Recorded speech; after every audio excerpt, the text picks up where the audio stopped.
மறக்கல நாங்க மாத்தல சூழ்நிலை ஒரு இடத்துல ஒரு குழந்தை ஒரு உடம்பு சரியில்லாத இருக்கிறதுனால மக்கள் பயப்படுது வேலை வந்து அது மாதிரி எதனா ஒரு விஷயம் நின்று போடும்ல நிக்காத அளவுக்கு ஒரு சீக்கிரமா செய்யணும் அந்த வேலையை நிக்காத அளவுக்கு பூஜை நடத்துறோம் அப்படின்னு நாங்க ஒரு ஆசைப்படுறோம். எனக்கு மனதிற்கு நீ செய்ய முடியும். சரி எந்த ஒரு எந்த வராதா வராது வாங்கி எப்படியா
சந்தோஷம் ஏதோ அன்னைக்கு நீங்க எல்லாம் உத்து குத்தியோ ஏதோ நாளைக்கு செய்து சந்தோஷமா செய்யலாமா?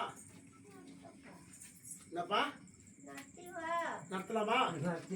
நடத்துவா அப்படின்னு ஏதோ ஒரு கேலிசா ஏதோ சொல்லிங்க நம்ம வயிறு போக சொல்ற மாதிரி சொல்லிங்க. நல்லபடியா நடத்துங்கன்னு சொல்லு. நடத்தி அந்த எத்தாந்து அவரை நல்லபடியா நடத்துங்க, நான் துணையா இருக்கிறேன்னு சொல்லு. நல்லா இருந்து நல்லா இருக்கும். என்ன இது கேக்குறீங்க? தைரியமா செய்யலாம், ஒரு குறை வராதுல்ல, அதுதான். சரி, நாளைக்கு ஏதோ ஒரு எனக்கு ஒரு பயம், அதுக்காக நாங்கள் சீக்கிரமா ஆரம்பிச்சு செய்யலாமான்னு கேட்குறோம். அவரு அதெல்லாம் முடியாது, நான் வாங்க டைம் தான் வாங்கன்றாரு. இப்படியா அப்படியான்னு நிக்குது. எப்படின்னா ஒரிஜினலையா உனக்கு உத்தரவு நான் கொடுக்க முடியும். ஏன்னா நாளைக்கு அவர் சாயந்தரம்ன்றத ஏதோ ராவு கால கழிச்சு 12 ஒன்றரை கழிச்சு எப்போ கொடுத்தாலும் சரி.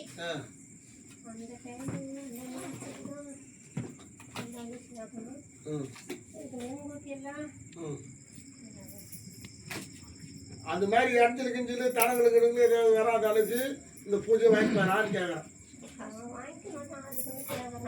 சரி, ஏதாவது எந்த ஒரு இதுவாக இருந்தாலும் நாங்கள் இந்த பூஜை நிறுத்தி மாட்டோம், செய்தான் செய்வோம். சரி, அவ்வளோதான். நீங்க தான் ஆயிடுவீங்க.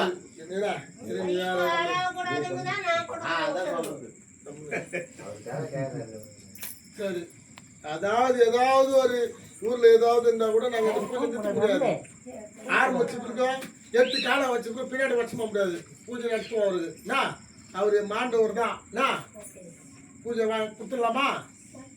என்ன தாத்தா சந்தோஷமா இருக்கியா? சரி, ஏன்னா இவங்க ஒரு பயம் தாத்தா, அதனால கேட்குறோம். சீக்கிரமா ஆரம்பிச்சு செய்யலாம். அதுக்காக என்னமா அங்கலாமா ஒன்னு பிரச்சனை வராதுல்ல? சரி, அவ்வளோ போறோம், தைரியம் குத்தா போறோம். சரி, குடி வாங்க, வாங்கி வாங்கி 3 பேரை கொடுங்க.